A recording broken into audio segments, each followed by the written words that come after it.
Hello everyone, welcome back to the IndieGeekGuy channel, hope you're well. Today we're looking at another Alfred Hitchcock movie, Rope. So going into this, I know nothing really about the plot, but I do know that this was Hitchcock's kind of experiment of trying to make a movie in one take kind of deal. Now, if that's an actual one take situation, or if it's a bunch of clever camera work to disguise cuts and stuff, which I think is far more likely, or they just filmed this like a play and they were just like, well, let's just move the camera around as the actors do the thing. Because I have no idea. Like, I imagine in this time and place of them making this movie, like, it would have been easier for them to just stick to one location and just film it all. Like, that's where my head is at going into it. But who knows? Maybe I'll be surprised. Maybe they'll do some inventive things. It is Hitchcock after all. He always liked to push what was doable with movies. So that's kind of where my head's at. I'm just fascinated at seeing how he's going to achieve that goal. As for the actual story here, I don't know what it is. I imagine it involves some rope. That's all I've got to go off of. But I don't know. It's Hitchcock, so I'm guessing there's probably going to be maybe some murder, maybe some romance, maybe some mystery. You know, he likes to throw it all in there. He likes to, you know, just throw it all in. Just have a bit of everything. That's another thing he likes to challenge himself with by having a bunch of different sort of themes and tones in his movies. So yeah, lots to look forward to. I'm excited to get into this. Just as a piece of filmmaking, you know, that I'm purely interested in this. Like, I'm just fascinated to see how he went about doing this, and if the plot like goes in with the fact of it being like a single take, and if that like goes together in a thematic way or not. Yeah, fascinated to know what this is going to be like. But before we jump into this one, please remember to hit the thumbs up button if you do enjoy the reaction and the review that happens afterwards. Also consider subscribing so you don't miss any future videos. That's more reactions, reviews, gameplay, lots of fun stuff on the channel. Make sure you're checking it out. There's also a bunch of social links down below if you're interested in that kind of thing. There's also the Discord server, so if you want to hang out with other people in the community, help build that up, head on over there and do that. Well, that's everything. That's all the things that need to be talked about. I'm excited to do another Alfred Hitchcock movie, and especially one with a bit of an experimental edge to it. So yeah, let's jump into Rope. Why did the font on Rope look so scary?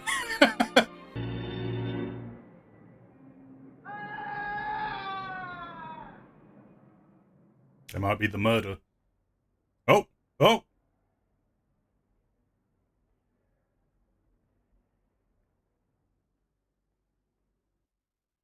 It's gone very quiet all of a sudden.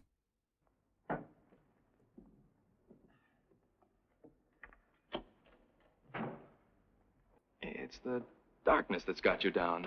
Nobody ever feels really safe in the dark. Nobody who's ever a child, that is. I'll open these, all right? Not the murder. Not the murder. Just the dark. Out of this, David Kentley had his last drink. I've always thought it was out of character for David to drink anything as corrupt as whiskey. Out of character for him to be murdered, too. Yes, wasn't it? Yeah, this guy isn't happy with their choices, I don't think. Couldn't have two different opinions of this situation. I wish it was somebody else. Whom would you have preferred? You, perhaps. You frightened me. You always have. Part of your charm, I suppose. He does seem quite devilish, blue suit guy. Well, murder can be an art, too. The power to kill can be just as satisfying as the power to create. Do you realize we've actually done it exactly as we planned? And not a single infinitesimal thing has gone wrong. It was perfect. Yes. I think something's going to go wrong. I feel like there will be a wrong in here somewhere. They talk about committing the perfect crime, but nobody does it. Nobody commits a murder just for the experiment of committing it.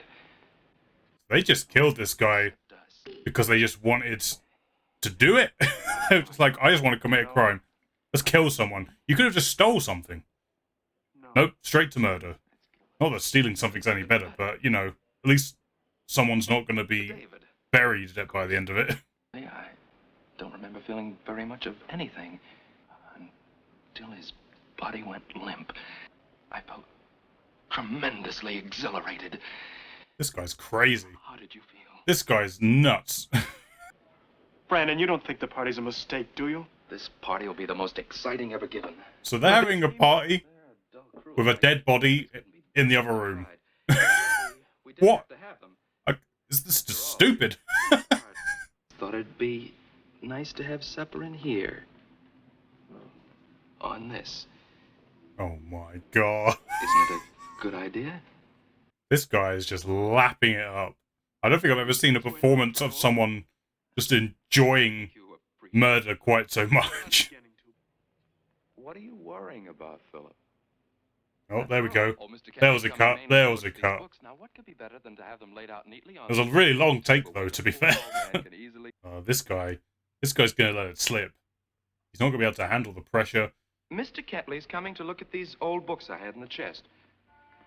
And I'm sure you wouldn't want the poor old man to have to get down on his knees to see them. Well, I think it looks downright peculiar. Peculiar. Very. You only know half of it. Brandon, we've got to hide it. Why? Why? Yes, why? It's only a piece of rope, Philip, an ordinary household article. Why hide it? Makes you look more suspicious if you're trying to hide a bit of rope. Rupert's coming? Oh, yes, I thought I told you. Oh, I must say I did enjoy No, working for Mr. you Goodell. didn't. Such a gentleman. Of course, some people say he's a little peculiar, but I always think... Well, you might let him finish. I thought you Just liked walked away from her. Walked away from her while she was gushing about that guy. Now the fun begins. The looks in his eye, just like sinister through and through. It isn't someone's birthday, is it? Don't look so worried, Kenneth. It's really almost the opposite. The opposite. Oh my god. Janet. Hello, Docs. Angel. Be careful of my Angel. Alright. Alright. Hello, Ken. Hello, Jan. Well, that was fascinating, wasn't it? I seem to have run down. What would you say to some I could really strangle you, Brandon. What have I done now? At times, your sense of humor is a little too malicious, chum. Yeah, you're telling me. You're telling How did you me. and I, Ken? We called it quits ages ago, and I'm practically engaged to his best friend. David? Yes, David. Which makes everything just ginger peach. Yeah, I think that might be over. Terribly. Rupert's impatience with social conventions. For example, he thinks murder is a crime for most men, but... A privilege for the few. So did they learn it from this guy? Like his whole headspace has been like changed by this guy who they're also worried about is most likely to suspect them. David! Oh, no, this is, you've made a mistake. This is Kenneth Lawrence. Oh, I'm so Oh my god, it like triggered him. It triggered him. Oh, he's cut his hand. What happened? Nothing. The glass was cracked and it broke, that's all. Can I get you some He champagne? covered. He covered. He covered. It's fine. These hands will bring you great fame. Murder fame? Murder fame? Is that the sort of fame he's gonna get? Oh, there he is. He's finally here. Quite a late entrance for him. Mrs. Atwater, may I present Mr. Rupert Cadell? Delighted. Thank you. Mr. Ketley. He's so excited. He's so excited that Rupert's here. Brandon's spoken of you. Did he do me justice? Do you deserve justice? Well, Her face just dropped. well, I thought I'd make it sort of a farewell for Philip. Therefore, champagne. Yes, He's already like, it's true. what's going on? There's definitely more going on here. I once went to the movies. I saw Mary Pickford. I was mad about her. What's he doing? He's just like trying to prompt a response out of them. That look. Or was it just plain something? I never heard of anyone who didn't eat chicken. Why don't you eat it, Philip? I just don't. I don't eat chicken from death table. You have a very funny reason, doesn't he, Brandon? Yes. The church bells were ringing, and in the yard, Philip was doing likewise to the necks of 2 or 3 chickens. Oh, dear. It was a task he usually performed very competently, because one of the subjects for our dinner table suddenly rebelled. Like Lazarus, he rose... That's a lie. Philip. Oh my god, he's so sus. He's so sus. In another moment, you might have been strangling each other instead of a chicken. Mr. Goodell, really? But a man's... Now, you don't really approve of murder, Rupert, if I may. You may, and I do. Think of the problems it would solve. Unemployment, poverty. Landlords, of course, are another matter. You're seeking an apartment. Call on our Miss Sashwaite of the Blunt Instrument Department. What a divine idea. Yay, murder! James Stewart gives it the thumbs up. Personally, I would prefer to have Cut a Throat Week. Oh my god, he wants the purge. He wants the purge to happen. But you're not serious about these theories. Of course he is. So you're both pulling my leg. No, why do you think that? Well, Brandon, the notion that murder is an art which a few superior beings should be allowed to practice. It's insane. It's insane. That's what it is. And obviously you agree with Nietzsche in his theory of the Superman. Yes, I do. So did Hitler. Hitler was a paranoid savage. His supermen, all fascist supermen, were brainless murderers. I'd hang all incompetents and fools anyway. There are far too many in the world. Then perhaps you should hang me, Brandon, for I confess I'm so stupid I don't know whether you're all serious or not. But in any case, I feel like I'm with this guy. I'm with this guy. for humanity. Really pushing your point rather hard. You aren't planning to do away with a few inferiors by any chance. I'm a creature of whim. Who knows? I see. He's so sus on him since he like walked into the room. But he's just like, please agree with me, please, please. That grim Sunday at Harvard, when you called it quits, David took me for a walk. I just relaxed and let everything pour out. The real me stuff. You are in love with David, aren't you? Yes. That didn't seem like a very confident yes. It was like a yes. Brandon knew we had He broken even up. knew about you and David. What? Kenneth, he pretended to be completely ignorant when I told him. He What's said... going on here anyway? I don't know. Oh, they're putting it together. They're putting it together. The puzzle pieces falling together. I think you deliberately arranged it so that he wouldn't come. How clever of me. I might have known you couldn't just give a party. Look at him looming in the So you'd background have to add with his something that appealed cake. to your warts and- Why did you serve from here, anyway? It was my idea. I had everything laid out in the dining room, and it was just beautiful. Everything is starting to fall apart. All of it is falling apart. Now this guy is gonna break at some point. Please serve the guests. Don't lecture. We did get up on the wrong side of the bed, didn't we? Raised eyebrow of something is afoot. You use this? Sometimes. I thought only beginners did. I'll ask you. What do you suspect? Oh, I've forgotten. Where's David, Philip? I don't know. He's trying to get in his head. Brandon. Trying to get inside his head. Doesn't it? More than usually allergic to the truth tonight, Philip. That's the second time you haven't told it. Thanks. When was the first? When you said you'd never strangle a chicken. It's like in here like Sherlock Holmes now. You're quite a good chicken strangler, as I recall. Top tier chicken strangler. I didn't mean that. Very much. It's extremely generous of you, Brandon. I don't know. Please. I just think it's a clumsy way of tying them up, that's all. Oh, the rope. The rope. I know, but I cannot understand. Wow, you couldn't have like called that out anymore, could you? Rupert's onto something. He isn't. No, let up. He definitely is. He 100% is. Is she gonna try and put the books in the thing? Or maybe he went down to Janet's. Why? She's going. She's doing it. Someone's gonna have to stop her. Someone's gonna have to stop her. Why is this so intense? I want someone to find the body. I want someone to find him. Yeah, I'm like, don't do it. Make sure about the time. There's a whole scene taking place while this happens. I'll help you with that, Miss. Oh, thank you, Mr. Cadet. That's all right, Mrs. Wilson. You can put the books back when you come in to clean in the morning. Just let the books go. That was close. That was close. I'll get your things.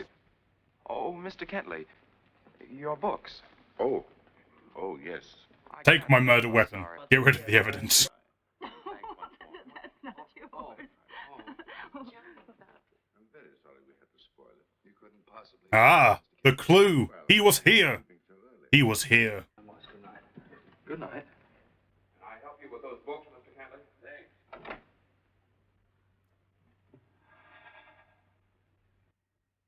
Right, that was a weird noise that just came out of his mouth. Bit too excited, I feel. Have you ever bothered for just 1 minute to understand how someone else might feel? I'm not sentimental, if that's what you No, that's not what I mean, but it doesn't matter. Nothing matters. Doesn't have Except that Mr. the ability Brand to tries understand, so hard. empathize with other people. Now, how are they going to get the body from this cabinet downstairs into a car to a river, I think he said. Brandon, it's Rupert. What? He wants to come up. He says he left a cigarette case here. He wants to come up. Rupert? Come on up. Rupert wants to come up here and figure out what the fuck is going on. Brandon, it's not loaded, is it? Yes, it absolutely is loaded. Alright, who's dying? Who's dying? Who's catching the bullet? The last I remember having the case was when I was there. I think I, Dropped inside? Dropped it inside, say it. I wonder where it could be. Just fling it open. Wow. Here it is, right where I left it. Gentlemen, I beg your pardon. I'm very sorry. Oh man, I wanted him to just fling it open. Ah! Well, good drink and good company. I'm glad. Alright guys, give him some space. Give him some space, you weirdos. Don't let me... I would like to stay a bit. Perhaps even see you off. He just knows, right? He has to. He just knows what's going on. And he's like, yeah, you can't get rid of a body with me sitting here. Do you think I, kidnapped David? Well, it's the sort of mischief that would have appealed to you in school for the experience, the excitement, the danger. The hit, But getting off on it. This guy's just always been nuts. Suppose He's you always were, been crazy. As I recall, David was quite strong. He'd have to be knocked out. So I'd move quietly around behind the chair and hit him on the head with something. Then where would you put him?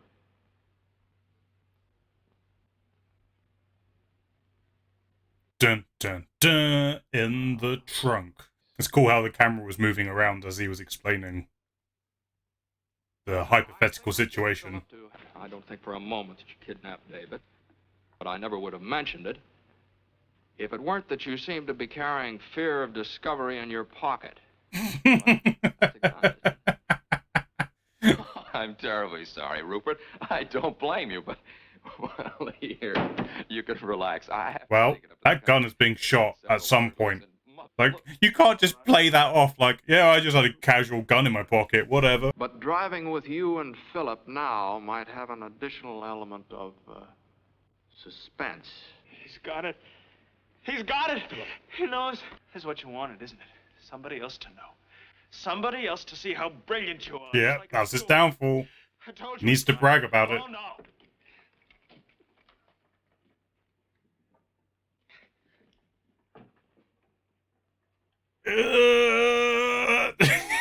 Jesus.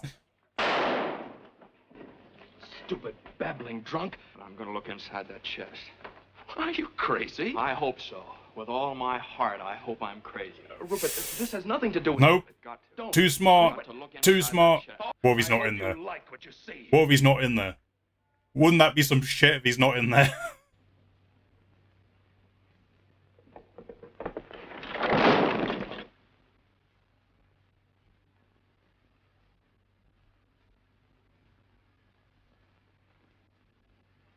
Oh, no. Okay, he's in there. He's definitely in there. This is so weird, having started going through Hannibal now and how similar some of the themes are in this. This world and the people in it have always been dark and incomprehensible to me. And I've tried to clear my way with logic, and you've thrown my own words right back in my face, Brandon. There must have been something deep inside you from the very start that let you do this thing. I mean that tonight you've made me ashamed of every concept I ever had of superior or inferior beings. Well, all it took was Because now someone I to be know murdered for him to realize that. But there we are. By what right did you dare decide that that boy in there was inferior and therefore could be killed? Did you think you were God, Brandon? Is that what you thought when you served food from his grave? Strangled the life out of a fellow human being who could live and love as you never could. You're going to die, Brandon, both of you. You're going to die. One hell of a speech. His whole worldview has just got absolutely shattered. But frankly, it was kind of a weird worldview to begin with. Well, I suppose that's quicker than calling the police. Shoot out the window. They're standing in like a triangle shape. Lots of triangle references in this. 3 different points of the same fort. One's drinking, one's playing piano, one's trying to reach the dead person who... The end. Jesus. Alright, that was more intense than I was expecting it to be. We'll start with like the idea of it being a one-shot thing.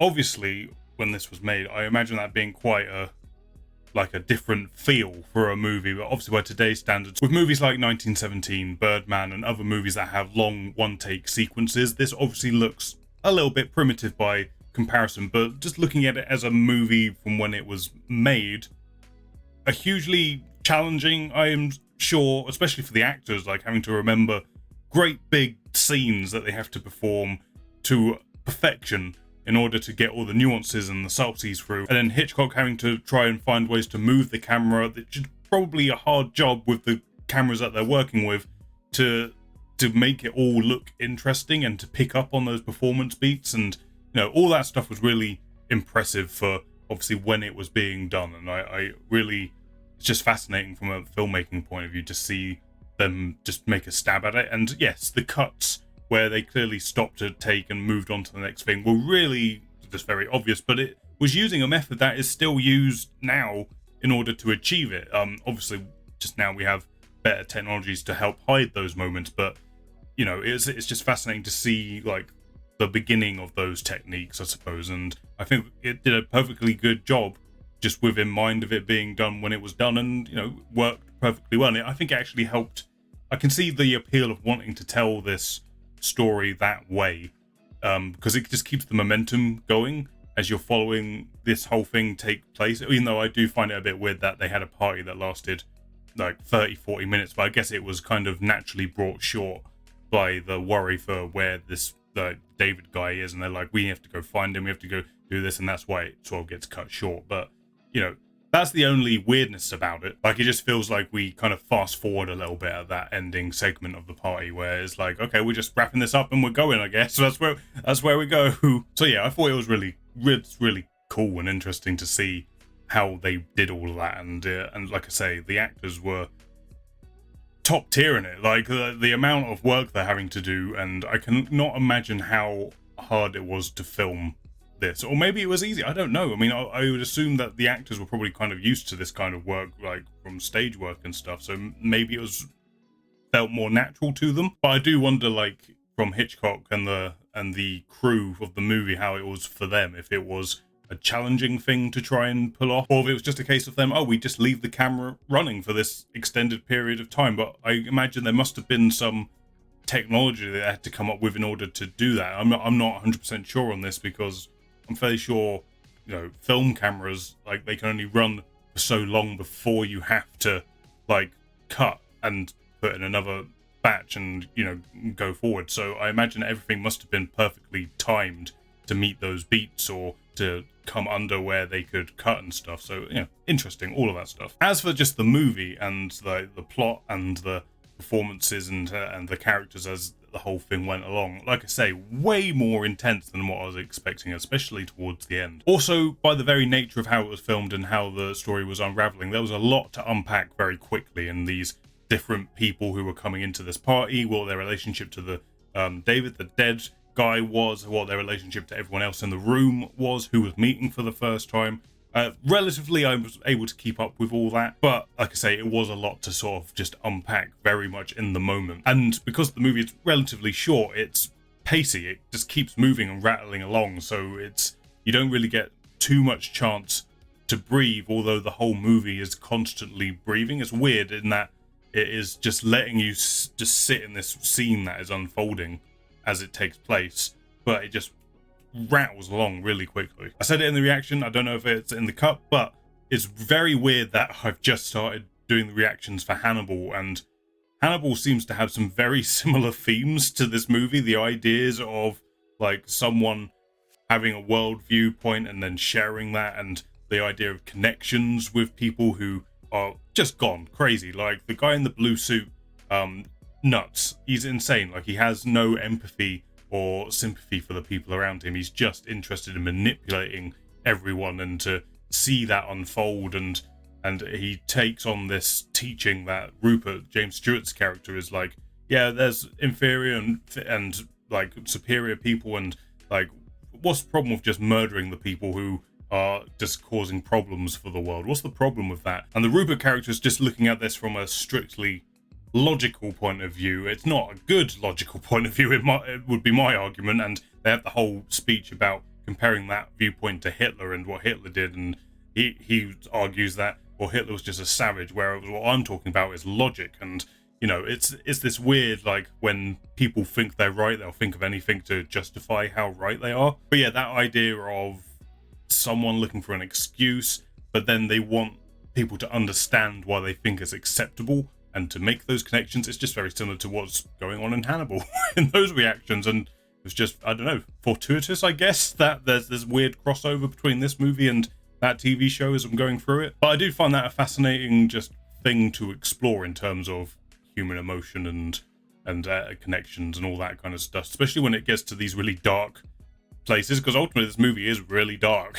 It's just a really, that ending shot of the three of them in this triangle formation, where this whole movie's been based around that guy manipulating a love triangle, and the triangle of him, the person he killed, and the person who, the guy in the brown suit, and you know, lots of themes of three going on, and the ending shot of the three of them being the different points of like this world view that brought on this situation. You got the guy who's just regret, like that his worldview has been shattered by these events and is like disgusted by it. The guy who doesn't care, he's even after everything, even though he knows he's about to get caught and probably sentenced to death, and he's just like having a drink, doesn't really care.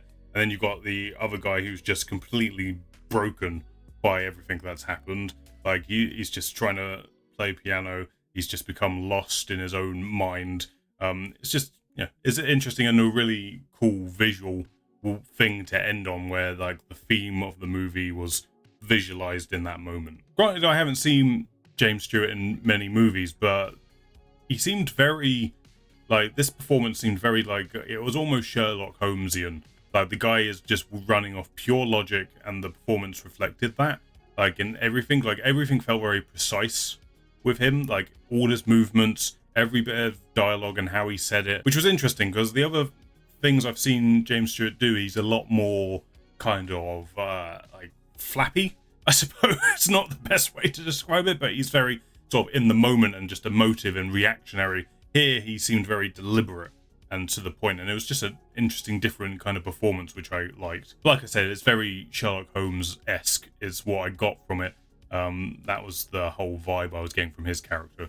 And he was instantly, the moment he showed up, it felt like he was like, well, this is all a bit weird, isn't it? Something's not right. And then the guy in the blue suit, I couldn't get everyone's name because I was just taking in all the information, but basically our main antagonist of the whole thing, just reveling in what he's done and the enjoyment of it and his own justifications for it. It was really quite sinister and disturbing, that performance. And I don't know, I do wonder, because this came out, when was this made? Let me double check. 1948 this came out. I can imagine that being, you know, for a movie, I mean, I'm not completely familiar with movies from the 1940s, but like the idea of having someone be so psychotic in a movie in the 1940s, I can imagine being quite like shocking. I mean, obviously Psycho, I'm aware, was quite like a step, like, and the scene at the end of Psycho explaining like the psychology of Norman Bates was kind of a new thing. It's not something people had really heard of or thought about, but here it seems like kind of ahead of its time to try and understand some, like, a murderer in that way, not just a murderer like a gang murderer or sort of like someone who has a motivation to do it. This, like, it's just something he gets off on, to try and explore that idea in something from the 1940s. And obviously they said this was at the beginning based on a play, but theatre and plays has always been ahead of like mainstream movies and TV and stuff. They're like, that's always been the case. Like, theatre always explores themes and different things in a way that you wouldn't see on movies or TV for like 10 years after the fact or whatever. So that doesn't surprise me too much, but I can imagine mainstream movie coming out and then doing that being quite shocking at the time. I felt really bad for, I'm just calling them by the color suits now because that's what that it's come to as I'm processing everything. But the guy with the brown suit from the beginning, even though I was like, oh god, like this guy regrets this instantly, he does not want to be here. I did feel really bad for him. I mean, obviously he has to be punished for what he did, but like, I just felt awful for him. Like, he's clearly been manipulated into thinking this was a good idea and to experience it, and he instantly was just like, what have I done? And I'm gonna get caught and I'm gonna die, and what was the point of all this? Like, I've just like killed someone who was my friend for the sake of the experience. Like, what even is that? So I felt so bad for him throughout the whole thing. But I also did kind of call it. We had like Alfred Hitchcock, we had murder, we had love triangles and romances going all over the place, like crazy characters, like mystery. Like, it was obviously one of those mysteries where we know what the mystery is, and we're just kind of experiencing the other people putting it together, like the characters putting it together. Which is always kind of, in my mind, kind of a gamble. Like, how are you going to keep the audience invested in that when we know who the killer is, where the body is? But they really played into that throughout this. Like, having the body be in the room the entire time is just brilliant. It heightens everything. Everything is heightened, but especially as you start to suspect who might know what's going on, who knows that there's foul play. Obviously seeing our two antagonists, how they're reacting to the situation, one becoming more and more guilty as it goes along, and the other guy just getting more and just off on the whole thing, just enjoying it. Like, the sound he makes when the party's over and he's leaning against the door, like, I'm struggling to think of a better descriptive word than like orgasmic. Like, that's how happy he was with this whole situation. I murdered a guy, I then served food off of his dead body, and no one knows other than the guy I kind of want to know. Like, he was so happy with himself. It's just so ugh. So yeah, my main takeaways from this movie are the performances and just like the balls of the filmmakers, like, to deliver the story in this way, to make it feel like a play, like you're just watching a play unfold, which, you know, at this time and place, and, you know, obviously they stuck to the one location by and large. So that probably helped, and that was a limitation of the time. But I think also doing that actually helped serve the story and the themes, like just keeping it in this isolated box, like a bottle film, essentially. That's what it is. But I think this is a very good example of how to do that style of storytelling. Like, you have to make it feel tense the whole way. You have to feel the manipulation, the foul play, all of that. And this movie did a fine job at conveying all of that. And like I said, again, in the reaction, I was in this place of, like, in one part of me, I just want someone to find the body and find these two out and put them in their place. And then another half of me was like, oh god, don't find the body. And what an amazing achievement to be able to have that simultaneous reaction from an audience member, just to get that. Like, I want them to fuck up, but also it's really intense and I don't want them to find the body. Oh, I really like this movie. Well, I don't know where I'd place it with the Hitchcock movies. If I was to, which ones have we done on the channel so far? I'm gonna have to look which ones we've done. So far on the channel, we have done Rear Window, North by Northwest, The Birds, and I think this is it, the fourth one. Yeah, this is the fourth one we've done. So of those four, it's a tough call. I've enjoyed all of them. I've really liked all four of these movies. But I don't know, the intensity in this one really got to me, I think. Obviously, I have also seen Vertigo and Psycho before as well. I think Psycho is still my favorite of the Hitchcock movies that I've seen, but I really like this one. This one was really good, which is kind of a pleasant surprise to me that I have liked this one as much as I did, because I'm used to the Hitchcock movie. Even Rear Window, which is, you know, essentially taking place in one room of a guy watching the stage unfold, as it were, but it still had that big scale to it, whereas this was much more confined. And I don't know, I'm just used to Hitchcock movies having a bit of like scale to them in some way, shape, or form, but the scale in this movie was purely just performance and like intentions of characters, which I don't know, I just felt like it came across in a really cool way. So yeah, obviously, without a doubt, if you've not seen Rope before, I would massively recommend it. It's not very long. I think it's like an hour and 20 minutes altogether, and it's a really just intense ride to go on, which is really was surprising to me. It's a really interesting trip, I think. But yeah, another good one. Loved it. I'll see you on the next one, I guess. Thank you for watching this video, guys. If you enjoyed it, please hit the thumbs up button. It helps me know you liked it. It helps it get seen by more people, all that good stuff. Also, consider subscribing so you don't miss any future videos. That's reactions, reviews, gameplay, lots of fun stuff on the channel. Make sure you're checking it out. Other than that, I hope you enjoyed this one, and I'll catch you on the next one.